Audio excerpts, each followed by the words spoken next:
And joining me on the broadcast are Dr. Sameer Gupta, Senior Cardiologist, Director, Cardiac Cath Lab, Metro Group of Hospitals, all of us with us on the broadcast to understand what could have happened in this case and why is it that more and more in their 20s and 30s are falling prey to have their lives end at a cardiac arrest. Dr. Sameer Gupta, if I could come to you first, what is your assessment of what had happened in Shefali Zariwala's case? The first of all, regarding this particular case that we are talking about of Mrs. Shefali, who died of a cardiac arrest, I want to explain further. Cardiac arrest is different from a heart attack, right? A cardiac arrest usually happens when your heart suddenly stops for whatever reason. It goes into an arrhythmia, irregular heartbeat, and it stops beating. That is a cardiac arrest. It is caused because of many, many reasons, one of which is a heart attack. So they're two different and distinct entities. They are kind of correlated, but they are two different entities. In this particular case, we know that she died of a cardiac arrest. That's what I've read online. But why the cardiac arrest happened is yet to be determined. It can happen because of many reasons, right? One, of course, the number one cause is a heart attack that can cause the cardiac arrest. Electrolyte abnormalities, if your potassium goes up, if you have kidney issues, they can cause your heartbeat to suddenly stop. Sometimes there are drugs which can cause this as well. So there are very many different reasons why somebody can have a cardiac arrest. Now, when we talk about a heart attack per se, the incidence of heart attack is always it's the number one cause of death globally, right? So 1 in 4 people across the world, especially in India, die of a heart attack. And there are many different reasons why people have a heart attack. It can be because of smoking.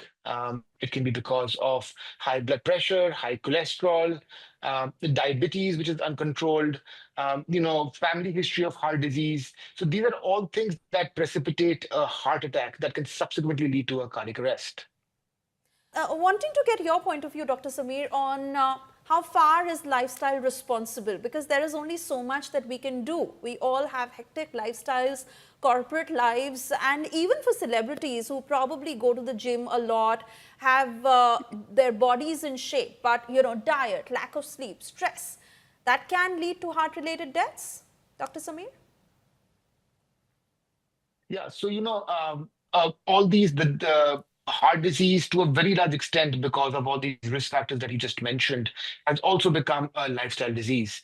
So if you have a high blood pressure, which can be precipitated because of lack of exercise, being overweight, not taking care of yourself, eating what you want, all these things kind of precipitate all these high stress, lack of activity, smoking. They all precipitate high blood pressure, diabetes, high cholesterol, that can subsequently cause blockages in the arteries of your heart.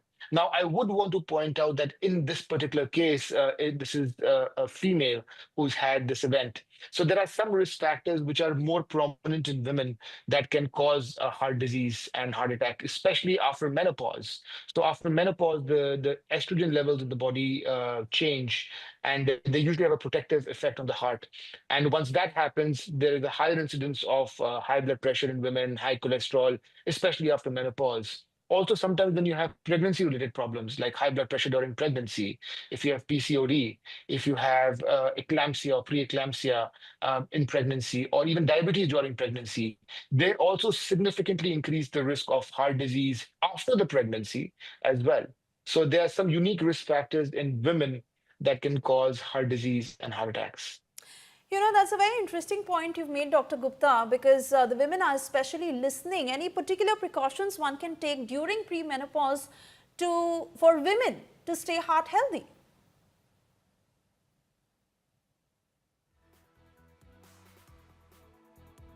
There is actually no magic potion to reducing the risk of heart disease. It's all related to lifestyle.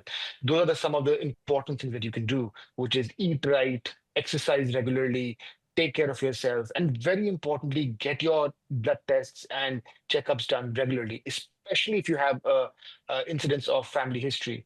And this goes, and oftentimes I see people who are in their 20s and 30s, women and men, who are having high blood pressure, but they don't really take care of it. And over a period of time, this accelerates. It causes a whole host of problems, whether it's kidney problems, heart problems, whatever, right? So it's very important to get yourself tested, take good care of yourself, work out, and very importantly, don't smoke, because cigarette smoking significantly increases the risk of heart disease. And all these risk factors that I just talked about, they have a multiplier effect in women. So they cause an X amount of, they increase the risk of heart problems in men to a certain extent, but that risk is amplified in women. So All it's right. important to take care of yourself.